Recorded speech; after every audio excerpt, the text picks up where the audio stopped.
उत्तर प्रदेश में विधानसभा चुनाव मात्र 5 से 6 महीने दूर है। ऐसे में कोई भी छोटा सा बयान बहुत ज्यादा तूल पकड़ने में उसको देर नहीं लगती। और बात अगर उत्तर प्रदेश की राजनीति की करें और शिवपाल यादव कहीं पहुंच जाएं और उनका दिया हुआ बयान हो तो वो बहुत जल्दी वायरल होता है। हम बात यहाँ शिवपाल यादव के रामपुर दौरे की कर रहे हैं, जो आजम खान से जेल में मुलाकात करके आए और बाहर आकर के उन्होंने एक ऐसा बयान दे दिया जिसने राजनीतिक हलकों में सरगर्मी मचा दी। बयान आजम खान को गृह मंत्री बनाने का। फिर इसी बयान पर सीएम योगी आदित्यनाथ ने कहा कि समाजवादी पार्टी और उसका पूरा इतिहास किस तरीके का रहा है हम सब जानते हैं। तो आजम खान जेल में रहते हुए भी एक बार फिर से यूपी की सियासत में चर्चा का केंद्र बन चुके हैं। क्या कुछ कहा है शिवपाल यादव ने, सीएम योगी आदित्यनाथ ने किस तरीके से मंच से उसका पलटवार किया है, इसी को आज हम राउंड टेबल टॉक में डिस्कस करेंगे, समझेंगे। बहुत स्वागत आपका कंट्राप न्यूज में। आपके साथ मैं हूं ऐश्वर्या और हमारे साथ इस राउंड टेबल टॉक में हमारे सहयोगी आसिफ जुड़े हुए हैं, हमारी सहयोगी सोनम जुड़ी हुई है और साउथ से जुड़े हुए हैं। बहुत स्वागत आप सभी का। आज सीएम योगी आदित्यनाथ ने मंच से विभाजन विभीषिका पे जब वो बोल रहे थे, बहुत बड़ी बात कही थी। सीधे सीधे समाजवादी पार्टी पे इस चीज का आरोप लगाना कि जो लोग देश के विभाजन के लिए जिम्मेदार हैं उनको गृह मंत्री बनाने की बात कही जा रही है। क्या हम इस बात को लेकर के कहें कि शिवपाल यादव गृह मंत्री बनाने की बात कह के कुछ ज्यादा बोल गए, या वो अपने वहां के जो वोट बैंक है उनके बीच एक मजबूत संदेश देना चाहते थे, तो उनकी तरफ से भी जोरदार संदेश आया, लेकिन सीएम योगी आदित्यनाथ ने भी खुल के पलटवार कर देखिए, दिया। बात आपने कहा ना कि 2027 का चुनाव बस 4-5 महीने दूर है। 4-5 महीने से पहले देखिए, अगर अभी से मेहनत और अभी से कोशिश नहीं होगी तो फिर फायदा क्या। होमवर्क तो असल में क्या है कि अभी जो मंच तैयार हो रहा है, जिसके ऊपर लड़ा जाएगा, अभी जो मुद्दे होने हैं, अभी विपक्ष ने मुद्दे तैयार कर लिए ना, कुछ चढ़ावा चोरी, जेनजी आंदोलन, पेपर लीक और कानून व्यवस्था, तमाम मामले। तो अब विपक्ष, सत्ता पक्ष भी तो अपनी तैयारी कर रहा है। तो अब असल में उसी तैयारी का ये हिस्सा है और दोनों ही पक्ष, चाहे शिवपाल यादव अगर ये कहते हैं कि आजम खान को गृह मंत्री बनाएंगे, वो भी अपनी राजनीति साध रहे हैं, और मुख्यमंत्री योगी आदित्यनाथ भी इसमें सियासी नैरेटिव ही सेट कर रहे हैं। अब इसको जरा अंदर की अगर बात समझेगा तो आप ये समझ लीजिए कि उत्तर प्रदेश की अकलियती वोट बैंक है ये तकरीबन 38.5%, और तकरीबन 285 250 से ज्यादा सीटें ऐसी हैं जहां पर जो अल्पसंख्यक वोट बैंक है वो 50% से भी ज्यादा निर्णायक साबित होगा। अब इतना निर्णायक वोट बैंक है, और ये वोट बैंक अगर एक मुश्त सपा को पड़ता है या सपा कांग्रेस को पड़ता है तो वो इसको खोना नहीं चाहती। अब आप ये सोचिए कि अभी ही आजम खान अभी तो जेल में नहीं है, 3.5 साल हुए होंगे, आसिफ 3-3.5 साल से बीच में वो जेल में 55 दिन के लिए बाहर आए थे, हो गए। अब 3-3.5 साल में बार बार ये आरोप लगता रहा कि आप आजम खान को भी एक सियासी अछूत की तरह साइड कर लिया, और उस अपनी लीडर अकलियती तबका यही कह रहा ना कि हमारे आपने मुस्लिम नेता को भी उतनी मजबूती के साथ नहीं आप दिखे और खड़े रहे।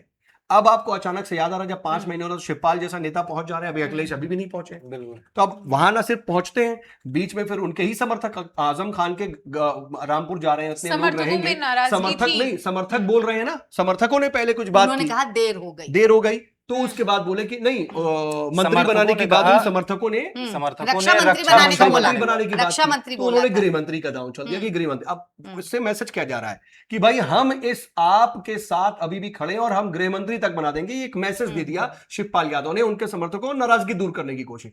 लेकिन जब वो ये कहते हैं तो ये बात उनको समझनी चाहिए कि बीजेपी भी इसको बहुत हाथों हाथ लगती है कि बात आजम खान की हो रही है, और एक मुस्लिम नेता, बड़ा अल्पसंख्यक नेता, और उसकी छवि।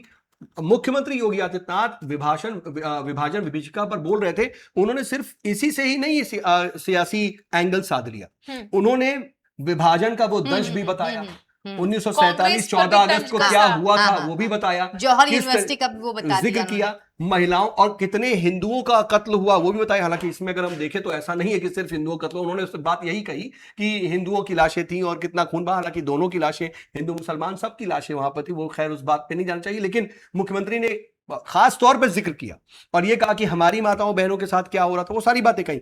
वहां पर वो बहुसंख्यक वोट बैंक को सीधे वो एक संदेश दे रहे थे, वो याद दिला रहे थे अतीत, और साथ साथ उन्होंने कहा कि आज की पीढ़ी और आज के युवाओं को भी ये बताना चाहिए, तो जेनजी को भी साथ रहते। इसी बीच में उन्होंने जब ये बात कही आजम खान का जिक्र, तो ये बता रहे हैं, क्योंकि आज समझिए मोटे तौर पर, जल्दी से मैं बात खत्म करता हूं, जितना विपक्ष का नैरेटिव है, सत्ता पक्ष और योगी सरकार दो मुख्य एजेंडे पर आगे चल रही है। पहला, विकास का एजेंडा कि हमने कितना विकास किया, और दूसरा, कानून व्यवस्था और महिलाओं की सुरक्षा। ये दो मुद्दे ऐसे हैं जिसको फ्रंट पर रख करके योगी सरकार चल रही है, और बैक में आप जो धर्म और आस्था और सारी चीज का एंगल और हिंदुत्व का सारा जो कॉकटेल होता है, वो एक विजयी कॉकटेल है उसका, उसको आगे रख के चल रही है। और जब आप आजम खान को गृह मंत्री बनाने की कोशिश करते हैं तो वो ये बताते हैं कि वो दंगों में झोंकने वाली बात है, तो वहां से वो उस बहुसंख्यक वोट बैंक को बता रहे हैं कि अगर देखिए आपने वो दिया तो वो किस तरह का कृत्य करते थे और क्या मंशा रखते हैं। तो दोनों ने अपने अपने सियासी एंगल को साध लिया है। अब देखना होगा कुल फायदा मिलाकर किसको कहें होता तो अपने अपने वोट बैंक सभी साधने की कोशिश में जुटे देखिए, हुए हैं। आसिफ, जिस सपा तरीके जो से है आजम खान का वो शिवपाल यादव का जिस तरीके से बयान है, उसके बाद से अब देखिए धीरे धीरे विपक्ष एक अलग नैरेटिव सेट करता है, उसके बाद में फिर सत्ता पक्ष उस नैरेटिव का काट लेकर के फौरन आ यहाँ जाती है। सबसे पहले सोनम आपको बता दें कि शिवपाल यादव ने जो ये बयान दिया है, ये बयान देकर कहीं ना कहीं गलती की है, गलती की। क्योंकि समाजवादी पार्टी का जो अल्पसंख्यक वोट रहा है वो कोर वोटर रहा है, उसके पास ज्यादा ऑप्शन नहीं, या तो कांग्रेस के पास जाए तो बसपा के पास जाए, भाजपा के पास तो अल्पसंख्यक जल्दी जाता नहीं है। तो शिवपाल यादव भावुकता में ऐसा बयान दे दिया, मुझे ऐसा लगता है, क्योंकि वो आजम खान के साथ ही रहे हैं और बैकफायर कर संघर्ष सकता है, किया उनको है, शायद पता नहीं था। बिल्कुल हो सकता है संघर्ष, उनकी ये जो भावुकता है वो उन पर ही हाँ उल्टी वही पड़ पड़ वही रही है। वही मैं आगे समझाना चाहता हूँ कि उनको इस बात का अंदाजा नहीं था। वो गए आजमगढ़ से जेल के अंदर मिले होंगे, अब वो अंदर की बातें बता रहे हैं कि जेल के अंदर उनको न चारपाई दी गई है, न खाट दी गई है, वो जमीन पे लेटे थे, तो वो थोड़े भावुक हो गए होंगे। अब मिलने के बाद जैसे वो बाहर आए तो समर्थकों ने आवाज लगाई कि इनको रक्षा मंत्री बनाना चाहिए, तो उसी भावुकता में उन्होंने कहा कि नहीं, सरकार बनी तो हम उनको गृह मंत्री बना देंगे। आपको तो एक कहीं- वाकया याद होगा जब आजम खान साहब जेल से बाहर निकल कर आए थे और उनसे मीडिया ने सवाल पूछा था, क्या आपसे अखिलेश यादव मिलने आए? तो वो बड़े लोग हैं, बहुत वक्त नहीं रहा होगा। बहुत ही भावुक मन से उन्होंने कहा कि बड़े लोगों को कहाँ वक्त होता है हमसे मिलने का। और लेकिन वो दौर भी आजम खान ने देखा जब पार्टी में उनका रसूख था एकदम मुलायम सिंह यादव अरे के फ्रंट लिए। बिल्कुल लाइनर बीच बीच में नेता है। आपने देखा होगा कि बीच में चर्चाएं चली कि आजम खान बसपा में जा रहे हैं, मायावती जी से बात हो रही है, बीच में अफवाहें ये उड़ी। भी कहा गया फिर सर कि उसी दौरान जो है जेल से निकलने के बाद में अब वो बीजेपी में शामिल हो जाएंगे, ठीक बात। इसी शर्त पर उनको जेल से बाहर आने नहीं, दिया नहीं, गया है बीजेपी कि की बात नहीं बीजेपी थी। में शामिल होंगे। बीजेपी में नहीं, जाने की बात बात नहीं नहीं, थी, बसपा बात आई। बसपा की खबरों में- नैरेटिव सेट किए जा हाँ रहे हैं। नहीं, जेल से बीच में खबरें ऐसी चली, मैं तो ग्राउंड पे रहता हूँ, बसपा के सपा साथ मेरी खबरें कोर सबसे बीट है, ज्यादा थी। तो बसपा को लेके था कि हाँ। भाजपा उन्हें इसी शर्त पे निकाल रही है कि आप सपा छोड़ेंगे, आप बसपा में जाएंगे, इसी बेस पे उन्हें निकाला जा रहा था और तमाम तरीके की अफवाहें उड़ी, लेकिन ये निराधार थे। जब मेरी इस मुद्दे पे समाजवादी के पार्टी के राष्ट्रीय अध्यक्ष अखिलेश यादव से बात हुई तो उन्होंने भी साफ तौर पर कहा कि देखो हम लोग जो है आजम खान के साथ शुरू से हैं, उनकी जो पैनल है, जो वकीलों का सारे वो पैनल जो है समाजवादी पार्टी ही देखती है, जो केस लड़ते लेकिन हैं, आजम आते खान हैं। साहब तो कहते हैं कि हमको समाजवादी पार्टी की तरफ यही- से कोई सपोर्ट नहीं मिलता, नहीं, वो साफ तौर पे ये नहीं कहते हैं, लुकी छुपी जुबान में कहते हैं ना। उस टाइम जो है वो जाने की बात हो रही थी, तो उनके कई सारे कटाक्ष और कई सारे बयान आए, उस बीच अखिलेश यादव मिले भी। आपको और याद होगा कि असहज आजम होते खान, अभी देखिए ना सर, आपको याद होगा आजम जौहर खान और उनकी यूनिवर्सिटी- पत्नी जो है खुद अखिलेश यादव की आवाज पर आए थे, जब बीच में वो बाहर आए थे तो आकर मुलाकात की थी।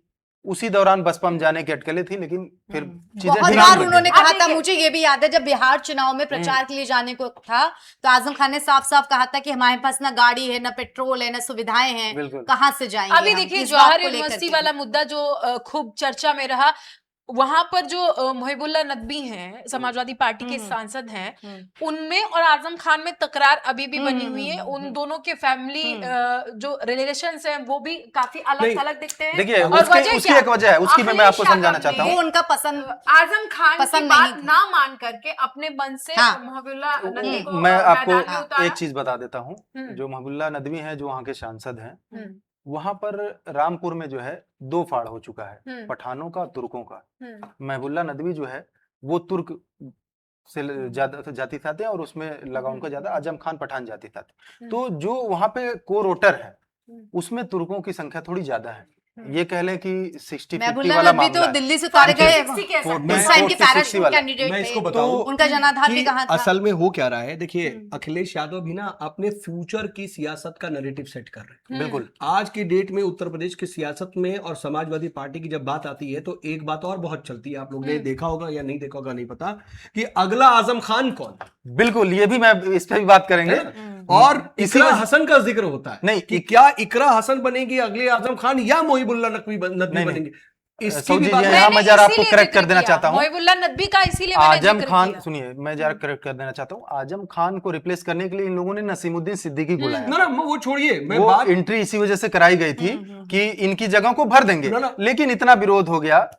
जैसे ही वो उन्होंने पार्टी ज्वाइन की, अफवाहें उड़ने लगी, उनके बयान वायरल हो गए कि भाई आजम खान की जगह कमी को पूरा कर दिया जाएगा। ना लेकिन मैं आपको ऐसा नहीं मैं असल में बताऊं, वो एक जो कोशिश हुई थी, हाँ, वो उसका आपने जिक्र किया। मैं क्या कह रहा हूं, अभी सियासी नैरेटिव चलता है, जिक्र होता है। आप जाइए सपा दफ्तर में भी ये बातें हो जाती हैं मजाक मजाक में। तो इकरा हसन असल में यंग चेहरा है, बिल्कुल। बहुत बेबाकी से अपनी बात रखती हैं, साफगोई से रखती हैं, भाषा की मर्यादा रखती हैं, पढ़ी लिखी हैं, है ना। तो वो एक चेहरा बड़ा अच्छा मिलता है। और आजम खान की खासियत क्या थी, बड़े मुहज्जब तरीके से अपनी बात रखते थे, बड़े उनके अल्फाज, उनकी बातों का तरीका, है ना। तो कहीं ना कहीं अब ये देखा जा रहा है कि भविष्य का आजम खान कौन है। और आजम खान का मतलब ये आजम खान से कंपेयर नहीं, मतलब वो मुस्लिम चेहरा जो समाजवादी पार्टी के भविष्य की राजनीति का रास्ता तय करेगा, उसको तलाशने की। लेकिन सर इसमें एक चीज और हम जानना चाहेंगे और लेकिन दर्शकों जी- को भी बताना चाहेंगे कि क्या जो मजबूती आजम खान की समाजवादी पार्टी में रही,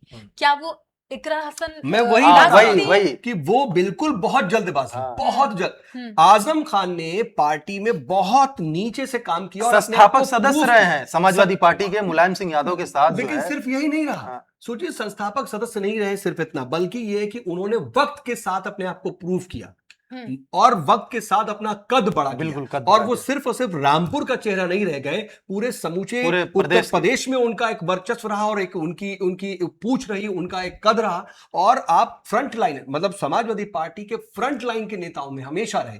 और अब इकरा हसन है, मोहिबुल्लाह नदवी है, अब आप जिक्र करते हैं, बहुत से लोग हमारे दर्शक शायद उनका नाम भी नहीं जानते, मैं आपको बिल्कुल, गारंटी से बिल्कुल। देख रहा हूं। हो सकता है कि उनको अभी नहीं, हाँ, इकरा सबके लिए हसन का कुछ जो है सीजेपी दिख गई हो। प्रोटेस्ट के बाद लेकिन इकरा हसन का थोड़ा नहीं, सा बड़ा है। ना, इकरा हसन देखिए सीजेपी प्रोटेस्ट के बाद नहीं बना, वो तो जब से सांसद बनी है तब से, क्योंकि उनके पिता का जो इतिहास रहा, इकरा वो पढ़ हसन के का आई, फैमिली बैकग्राउंड ही उनका सोशल पॉलिटिकल मीडिया, रहा है उनका और- सोशल मीडिया रीच ज्यादा रही है इकरा हसन की, वो चर्चा में रही है। लेकिन मोहिबुल्लाह नदवी को आप जानते हैं कि अगर बिल्कुल। अभी आप ये जो है पहले सांसद उनका ही चुनाव कोई जनाधार नहीं था, लेकिन- वो दिल्ली से लेकिन अभी बिल्कुल पैराशूट सपा कैंडिडेट सांसदों बिल्कुल, के बिल्कुल। ग्रुप में अगर आप खड़े हुए लोगों से पूछ ले कि कौन है, हाँ, तो नहीं बता शायद पाएंगे। एक दो मुस्लिम हाँ। नेताओं में से भी कंफ्यूज हो जाएंगे कि अच्छा ये हो सकता हाँ, है। बिल्कुल, लेकिन बिल्कुल। बात है, तो अब इसीलिए उनको सीधे आजम खान से कंपेयर कर देना बहुत जल्दबाजी होगा, बिल्कुल अभी बहुत जल्दबाजी है। हाँ, लेकिन ये बात कही जाती है कि हम उसका ऑप्शन तलाश रहे हैं। समाजवादी पार्टी के अंदर इसकी सुबुगाहट है। क्यों, मैं आपको बता दूं, असल में आजम खान सपा की सियासी मजबूरी है आज की डेट में। इतने पुराने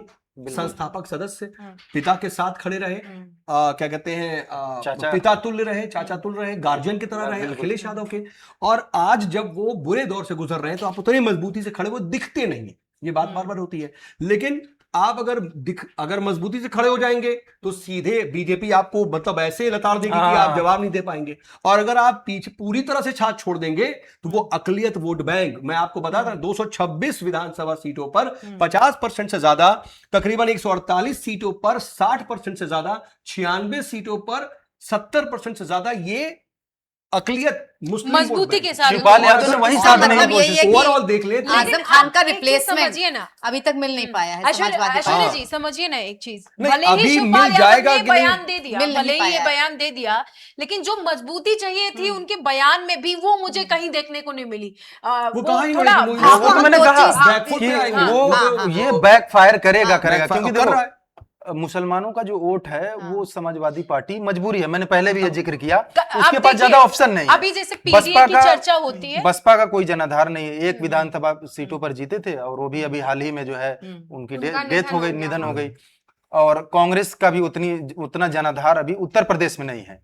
तो अब कम से कम मुसलमानों नहीं के पास जो है एक ऑप्शन था सपा, लेकिन हो सकता है कि शिवपाल यादव को लग रहा हो कि कहीं ये बट न जाए, इस वजह से जो है अभी उन्होंने एक चीज इसमें और ऐड करेंगे आसिफ साउथ सर, इसमें जो पीडीए वाला नारा समाजवादी पार्टी देती है, अब देखिए जैसे पीडीए को लेकर के थोड़ा कंट्रोवर्सी शुरू हो गई ना 27 चुनाव से पहले, तो अब पीडीए में जो ए है उनका, उसको लेकर के वो अपना फॉर्मूला ही चेंज कर रहे हैं। 3 बार बदला है वो। हाँ। अल्पसंख्यक की जगह वो अगड़ा बता दे रहे वो हैं, 3 बार बदला। पी की जगह पंडित ना, ना, बता दे रहे मैं पी हैं बता मतलब रहा हूं, ना, ना। पीड़ित पंडित अब बता आप रहे ये हैं, समझ सोचिए ना, लीजिए। पी मतलब पीड़ित पत्रकार पंडित पंडित पत्रकार भी बता दे रहे हैं, पीड़ित जहां पत्रकार जहां जो जो चीजें फिट हो सकती है लेकिन मैं वो कह रहा हूँ अपने ये तहसील असल के में क्या हिसाब है से ना, नाम ये रख लेते धूप का हैं। पत्ते के तौर पर इस्तेमाल हो बिल्कुल, रहा है। ये ऐसा मोरा है जो जहां भी सेट कर दो ये बड़ी सेट हो जा रहा है। बड़ा फॉर्मूला देखिए, हो जाता है। संजीवनी बूटी भी कहें अगर मैं हाँ। अगर समाजवादी पार्टी हाँ। के लिए, तो ये गलत, भले वो बार बार आक्षेप लग रहा है कि आप बदल दे रहे हैं, लेकिन देखिए कितनी चतुराई से काम करते हैं। मतलब किसी को छोड़ रहे हैं क्या? अब बताइए, पीडीए में ए 3 बार बदला अब तक, एक बार पी क्या भी था? बदला सर, ना अब अभी पी बदला, अभी तक पहली बार पी बदला, पी हाँ पी पहली बार बदला, अभी तक ए 3 बार बदला था। क्या हुआ?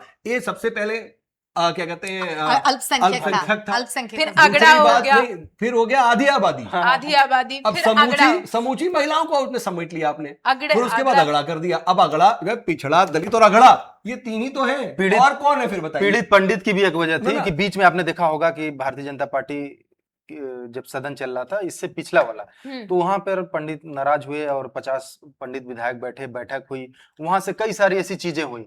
आपने देखा बार बार यहाँ पर असल एक में फिल्म आई उसका विरोध हुआ, तो अखिलेश यादव ने सोचा कि इसको जो है नहीं, लपकने का मौका इसको है। जल्दी से और हाँ, इसको और समेट- जल्दी से बता देते हैं। बिल्कुल। होता क्या है, आप ये देखिए सोनम, हो क्या रहा है, इस सरकार को क्या कहते हैं, पहली दौर से 2017 के बाद पहले टर्म से ही प्रबुद्ध या ब्राह्मण विरोधी सरकार के तौर पर बताने जताने की कोशिश समाजवादी पार्टी करती रही है। कई मुद्दे सामने आए और ठाकुर वर्सेस ब्राह्मण कराने की ये लड़ाई कराने दिखाने की की कोशिश जो- करती बार बार, क्योंकि देखिए सबको पता है कि मुख्यमंत्री योगी आदित्यनाथ ठाकुर बैकग्राउंड से आते हैं, ठीक है।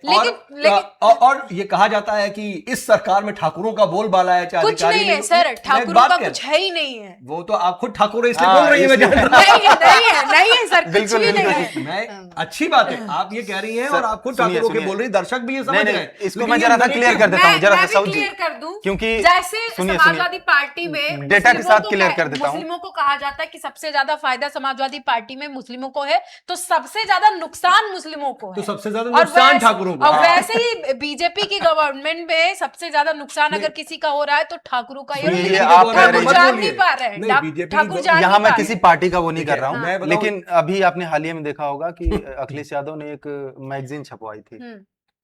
यहाँ पर प्रदेश में ज्यादातर थानों पे करीब 70 से 80% थाना इंचार्ज, चौकी इंचार्ज ठाकुर है, पूरे और एक दौर था बायोडाटा जो के यादव साथ। थे। और एक दौर था कि समाजवादी पार्टी में यादव थे। भर्तियां होती थी तो सिर्फ तो यादव ये अब जो चुनाव हो रहे एक हैं दौर वो ये भी था, जातिगत सर। तौर पे ही हो रहे हैं। जब बसपा की अगर आप गवर्नमेंट थी तो हम तो बहुत ठीक है। छोटे थे उस टाइम पे, तो उस टाइम पे हमने देखा कि जैसे कि यादव और ठाकुर की अभी बात हो रही है, वैसे जो पिछड़ी जातियां थी उनके यही भी मैं कहना चाह रहा रहे हूँ, हैं। तो बता रहा हूँ। यही मैं कहना चाह रहा हूँ। जैसे आप कह रहे हैं कि सबसे ज्यादा नुकसान ठाकुर, नहीं, ये इस सरकार में जो है फायदा सबसे ज्यादा ठाकुर से। नहीं, लेकिन मैं उस नहीं पर नहीं है, जाता हूँ। नहीं है। देखिए नहीं, अच्छा, हम ठीक है। बहुत ज्यादा हम- उस पर नहीं हम- जाते हम हैं, वापस अपने क्योंकि- टॉपिक पे और लौट आते हैं। लेकिन ये मुझे उसी पॉलिटिकल से टॉपिक है। related बात दे रहा उठानी हूँ। है। और इसको हाँ। समझा देना जरूरी है, क्योंकि हाँ। दर्शकों के मन में कोई किसी तरह की भ्रांति ना हो। बिल्कुल, क्योंकि बिल्कुल। इन्होंने बोला कि बीजेपी के गवर्नमेंट में सबसे ज्यादा पीड़ित परेशान। ये बोल रहे हैं। ये नहीं समझ रही कि इसका मैसेज क्या जा रहा है। हर पार्टियां अपने अपने हिसाब से जातिगत समीकरण साथ के चलती हैं कुल कि मिलाकर उनको के किसको लेके चलना है। हमको ये देखना है कि सपा क्या कर रही है, ठाकुर वर्सेस बीजेपी कराने की कोशिश कर रही है। अगर कुछ जो ब्राह्मण, ठाकुर वर्सेस ब्राह्मण, तो ब्राह्मण विधायकों का एक ग्रुप अगर बैठ के जो है चर्चा कर लेता है तो उसका मुद्दा बन जाता है।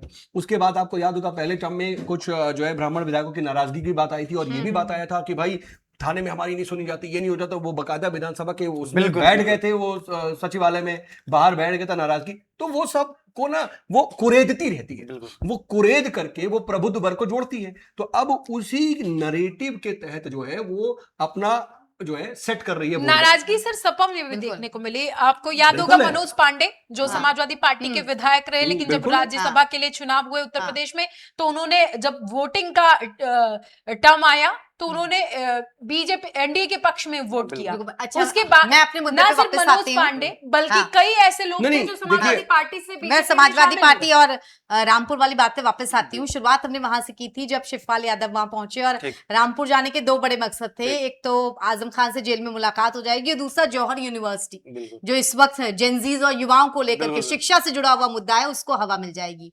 लेकिन एक जो बड़ा वर्ग है वहां पे, भले ही बहुत पॉम्प एंड शो के साथ फोटोज आई कि गुलदस्ता देके फूल बरसा करके शिवपाल यादव का स्वागत किया गया, लेकिन बहुत लोगों के बयान मैंने ये भी सुने कि वो लोग कह रहे हैं देर हो गई आने में। तो नहीं, वहां देर की हुई, जनता इस बिल्कुल, चीज को देर लेकर हुई, के देर हुई नाराज भी। है। और देखिए देर ये हुई नाराज भी। और अगर और आप आप- 1 साल पहले गए जनता होते ये ये नहीं नाराजगी सोचेगी जो कि है, चुनाव से 5 महीने पहले आप यही आ सोच गए। रही है ये और नाराजगी यही जो है नैरेटिव दे आपने रही कई है बार आजम खान के मुंह से भी सुनी। हम्म। कई बार उन्होंने ना। अपने अगर बयानों में देर ना कहा कि होती तो भाई आजम खान क्यों कहते कि हाँ, बड़े लोग हैं, बड़े आदमी, उनके पास बस समय नहीं रहा होगा। यही वजह है कि जो चीजें पहले होनी मैं- चाहिए थी, नाराजगी है, और उसी नाराजगी को दूर करने के लिए एक शिवपाल चीज यादव वहां और पहुंचे थे। एक चीज और कितना इसमें हो एक पाएगी ये बयान दूर, और कितना हो आपको पाएगी? याद होगा ऐश्वर्या जी, हाँ। जब आजम खान साहब जेल से बाहर निकले, हम्म। उसके बाद में मुहिबुल्लाह नदवी खुद उनसे मिलने के लिए गए, हम्म। तो वहां पर आजम खान साहब ने कहा कि कौन मुहिबुल्लाह नदवी, मैं किसी मुहिबुल्लाह हाँ, को नहीं जानता। हम्म। ये भी नहीं, आया। ये भी आजम बोला। खान ये अपने नाराजगी- इस तेवर के नाराजगी लिए तो- जाने जाते उसकी थे। हाँ, वजह थी, हाँ, सुनिए, उनका नाराजगी क्योंकि भी थी। वो सख्त खिलाफ थे कि उनको हाँ। टिकट दिया जाए ना, वहां से। लेकिन ना देखिए ठीक है, आसिफ क्या आजम होता है खान ना, उसके सख्त आजम खिलाफ थे। खान इस तेवर के लिए जाने भी जाते हाँ, नहीं, नहीं, ये भी हमेशा कहीं अंदाज ना भी कहीं यही है। यही अंदाज समाजवादी है। पार्टी से जो उनकी नाराजगी थी वो इसमें साफ तौर पर देखी वो जा दिखी। रही थी। और अपने एक सीनियर लीडर को देखिए, सियासी तौर पर मुहिबुल्लाह नदवी को वहां से उतारा और वो सांसद बने, एक बड़ा पॉजिटिव है। लेकिन आप आजम खान को देख लीजिए कि उसके बावजूद आप कन्विंस नहीं कर पाए। जिता दिए तब भी, अगर हार जाते तो आजम खान क्या कह रहे हो, तो सोचिए। जिताने के बाद भी बोल रहे हैं आई डोंट नो, मैं कौन हूं। देखिए वो दौर दूसरा था जब मुलायम सिंह यादव, शिवपाल यादव और आजम खान, तो आजम खान जो कह देते थे वो पत्थर की लकीर होती थी। ये खुद मुलायम सिंह यादव जब 2017 में अखिलेश यादव उन्होंने को खुद कहा है। मुख्यमंत्री बनाए थे, तो उन्होंने अखिलेश यादव से भी ये बात कही थी कि जो चीज मैं कह रहा हूं, अगर आजम खान कहें तो ये समझना कि मैं कह रहा हूं। लेकिन दौर बदलता है। अखिलेश यादव की आप लंबे समय से देख रहे हैं कि उनका राजनीतिक mindset सफर और change कैसा, होता रहता है। इसी वो भी बात थोड़े को से अगर हम अंदर की बात को समझे तो ये नजर आता है, ये पशोपेश ना सभी सियासी दलों में है। आप समझ बिल्कुल। लीजिए, कांग्रेस में भी जो है, आपको याद होगा कि एक गुट बना और 23 से कई सांसदों का एक गुट बना, उसमें गुलाम नबी आजाद भी शामिल हो गया और तमाम लोग शामिल हो गए। क्यों? वो पुराने वेटरन, कपिल सिब्बल, सब लोग उसमें वेटरन कांग्रेसी थे। बिल्कुल। और राहुल गांधी युवा टीम चाहते थे, है ना। तो वो एक कॉन्फ्लिक्ट वहां भी दिखा, उसको फिर बाद में मैनेज किया गया और आज भी वो कॉन्फ्लिक्ट है। और पुराने जो नेता थे, बड़े नेता थे, जो सोनिया गांधी के साथ साथ चलते, वो परिदृश्य धीरे धीरे आउट है। ये आप देखिएगा। वही सेम जो है नैरेटिव, क्योंकि देखिए नए नेताओं को भी तैयार करना है, सियासी मजबूरी है। बीजेपी के अंदर भी ये चीज चल रही है, इस वक्त भी चल रही है। वो एक अलग बात है कि उसका पूरा नेतृत्व अभी जो है योगी और मोदी के हाथ में है, लेकिन पहले, या फिर मोदी और शाह के हाथ में है। लेकिन जब पहले एक दौर था जब अटल और आडवाणी के हाथ में था, अटल आडवाणी के दौर के बाद जब मोदी और शाह के हाथ में आया तो वही लोग मार्गदर्शक मंडल में चले गए। आप मुरली मनोहर जोशी को आज बताइए कितने रिलेवेंट है, या लालकृष्ण आडवाणी अभी जो है वो अभी भी हयात में है, वो कितने रिलेवेंट है, या आखिरी समय में अटल बिहारी वाजपेयी कितने समय है। उनके, अटल और आडवाणी के बगैर बीजेपी का कोई मतलब तसव्वुर भी नहीं कुछ कर नहीं सकता था और ना कर सकता है आज भी। वो उसके बावजूद नई पीढ़ी आई तो कैसे उसको आगे, वो एक दौर, एक कहते हैं ना कि जनरेशन चेंज, वो होता है और उसमें थोड़े बहुत कॉन्फ्लिक्ट होते हैं। समाजवादी पार्टी भी अब उसी कॉन्फ्लिक्ट से गुजर रही है। 27 का चुनाव मुहाने पर है, इसलिए वो आजम खान को सियासी तौर पर मजबूरी के तौर पर भी नहीं छोड़ सकते हैं, बिल्कुल और नैतिक तौर पे भी उन्हें नहीं छोड़ना चाहिए, नैतिक तौर पे भी। बिल्कुल। हाँ, लेकिन अब उनको भविष्य के भी नेता देख रहे हैं, भविष्य के लिए भी तैयार करना है। वो एक नेता जिसके पीछे समूचा ये वोट बैंक खड़ा हो जाए। अभी आजम खान के साथ खड़ा है, लेकिन ये भी हकीकत है कि अब समूचा उनके वोट बाद- बैंक अब नहीं है। हाँ। एक दौर था जब आजम खान के पीछे ये समूचा ओबीसी तबका या मुस्लिम वोट बैंक खड़ा हो जाता था। आज ऐसा नहीं है। आज आजम खान को नई पीढ़ी शायद उतना नहीं जानती, और ना ही 100% वो जो मिलेनियल है या उससे पहले के लोग हैं वो जरूर खड़े हैं आजम खान के पीछे, और वही जो है थोड़ा इमोशनल तौर पे कनेक्ट होते हैं। जेनजीज और जो जेन अल्फा है वो नहीं किससे आए। कनेक्ट होंगे? वो कनेक्ट होंगे जो नए- जिनको इकरा हसन की बात पसंद हाँ। आती है। वो कनेक्ट होते हैं इमरान प्रतापगढ़ी के शायरी से या उनके तंज से। वो कनेक्ट होते हैं मुहिबुल्लाह नदवी से भी, आने वाले वक्त में अगर वो ज्यादा प्रोएक्टिव हुए, या उनकी जो वेशभूषा है वो वैसे कलगी टोपी लगाते हैं, तो उन सबसे इंप्रेस होते हैं। तो वो नदवी हैं, क्या कहते हैं नदवे से पड़े हुए हैं, तो वो अपनी पहचान को एक सांसद होने के नाते भी और संसद में भी वैसे ही रखते हैं, तो वो सबसे कनेक्ट हो रहे हैं। तो एक ये ट्रांजिशन का दौर है और उस ट्रांजिशन में सपा की भी मजबूरी है, लेकिन फिर वही कहूंगा कि शिवपाल यादव ने जो बात कही वो इमोशनल तौर पर आसिफ जो कह रहे हैं वो कह दी, लेकिन ये बैकफायर कर सकता है। आपने और हमने उसको इस तरह से नहीं लिया था। क्या आप जब गृह मंत्री की बात आई आपके सामने 2 दिन पहले ये बयान आया, आपने कभी ये लिया था कि इस तरह से बात होगी कि दंगों का दौर आएगा? लेकिन नहीं मुख्यमंत्री जब योगी आज आदित्यनाथ ने मुख्यमंत्री अब योगी यही आदित्यनाथ narrative ने कैसे बयान दिया? दिया, यही ऐश्वर्या उसके सबसे बाद यही बड़ा होती सवाल सियासत। यही है नैरेटिव सेट कि हो गया जिस कि ये तरीके तो से मुख्यमंत्री योगी आदित्यनाथ का 2 बयान दिन आया पहले हमको और आपको नहीं कि लगा था सपाई ये। लोग फिर दंगा करवाना चाहते हाँ, हैं, हाँ, सहारनपुर हाँ, हाँ। मुजफ्फरनगर को फिर आग में झोंकना चाहते हैं, तो ये वक्त बताएगा। ये- अभी ये ना- इलेक्शन में टाइम है, 6 महीने जल्दबाजी, 8 लेकिन महीने ठीक टाइम है, आसिफ, हमारे पास आसिफ, अब बैक समय फैक्ट कम नहीं है। समय नहीं, हाँ, ये शब्द मुझे हाँ। ये सेंटेंस बहुत इंपॉर्टेंट है कि आसिफ ये समझिए कि यही होता है एक सधा हुआ सियासतदान, यही होता है एक राजनीतिज्ञ। आप और नैरेटिव कैसे सेट होता है, यही तो होता है। आपने और हमने उसको एक बयान समझा, आपने हमने एक इमोशनल समझा, आपने हमने अपने चैनल पे एक रील की तरह उसे पोस्ट कर पोस्ट दिया, कर बस दी, बस। हमने उतना ही देखा ना। लेकिन मुख्यमंत्री मुख्यमंत्री ने ने उसके उसको अंदर की देखा नहीं, वो नरेटिव दे दिया। वो हाँ। शिवपाल को भी नहीं पता होगा हाँ, कि वो ये नरेटिव चला जाएगा, वो भी सियासतदान है, पुराने बिल्कुल। चावल हैं, लेकिन उनको नहीं पता था कि ये जंगों से जुड़ जाएगा और पुराने दौर से जुड़ेगा। तो वो नरेटिव कैसे सेट करते हैं। जब बात अयोध्या की पूछी जाती है, चंदा चोरी की पूछी जाती है, तो सीधे मथुरा से पूछते हैं कि बताइए रामलला वो कृष्ण लला के बारे में क्या कहेंगे, वो जवाब आ पाता है? नहीं आ पाता है। तो वो सियासी कमजोरी भी जानते हैं और यही होता है एक बेहतर राजनेता की पहचान। और अब देखिए आने वाले वक्त में ऐसे ही मुद्दे आएंगे और ऐसे ही फ्लोट होते यही रहेंगे। वजह है कि मुख्यमंत्री योगी आदित्यनाथ को उत्तर प्रदेश की जनता बहुत पसंद करती है मेरे अच्छा, हिसाब से। अब जब खत्म करने का टाइम आया तो एक लाइन में बहुत जल्दी में सबसे एक लाइन में समझना चाहती हूँ मैं, शिवपाल यादव का रामपुर जाना रामपुर की जनता को ज्यादा इंप्रेस करके समाजवादी पार्टी की झोली में ज्यादा फायदा पहुंचाएगा या सीएम योगी आदित्यनाथ का बयान ज्यादा डेंट करेगा? ये दोनों चीजें हो सकती हैं, या तो फायदा भी हो सकता है या बैकफायर भी हो सकता है, क्योंकि अल्पसंख्यक वोट जो है वो पहले से सपा के रहे हैं, बाकी वोट कट सकते हैं, क्योंकि अच्छा, बाकी लोग जो है आजम खान को सोनम आपके लिए? बेसिकली समाजवादी पार्टी की जो रणनीति अब तक मैंने देखी और समझी उस हिसाब से शिवपाल यादव का ये जो बयान है कहीं ना कहीं कुछ वोटर्स को लुभा सकता है, लेकिन पूरी तरीके से नहीं। सर आपके लिहाज से? मेरे लिहाज से उनका जाना, वहां पर उनका पहुंचना और आजम खान के साथ खड़े होना, क्योंकि उनके साथ ही रहे, ये अच्छा वो एक अच्छा मैसेज जाएगा। इमोशनल अटैच और था, पहले साथ रहे हैं, ये उस पूरे कोर वोटर को, अल्पसंख्यकों को मैसेज अच्छा जाएगा और वो बयान भी उनके लिए अच्छा चला जाएगा। लेकिन वो जो बयान दिया है वो सियासी तौर पर उनको नुकसान पहुंचा सकता है, जो जिसकी शुरुआत कर दी है सीएम योगी। बिल्कुल। चर्चाएं तेज होने लगी हैं, तो दर्शकों अब ये आप पर है, आप हमें कमेंट करके बताइए कि क्या सोचते हैं इस बारे में। शिवपाल यादव जिस मकसद के साथ रामपुर पहुंचे थे, वहां की जनता को एक संदेश देने के लिए, वो जनता जो आजम खान की कोर वोटर है, उनकी सपोर्टर रही है, क्या शिवपाल यादव उतने वोटर्स को समेटने में कामयाब होंगे या फिर सीएम योगी आदित्यनाथ ने जिस तरीके से सीधा तंज कसा है गृह मंत्री बनाए जाने पर, ज्यादा वोटर्स उस नैरेटिव को समझेंगे? जो भी होगा कमेंट करके हमें जरूर बताइएगा। और फिलहाल राउंड टेबल टॉक से हमें दीजिए इजाजत, फिर हाजिर होंगे कल एक नए मुद्दे के साथ। तब तक के लिए आप कंटाप न्यूज के साथ जुड़े रहिए। बहुत धन्यवाद, आप सबका भी बहुत शुक्रिया हमारे से जुड़ने के लिए।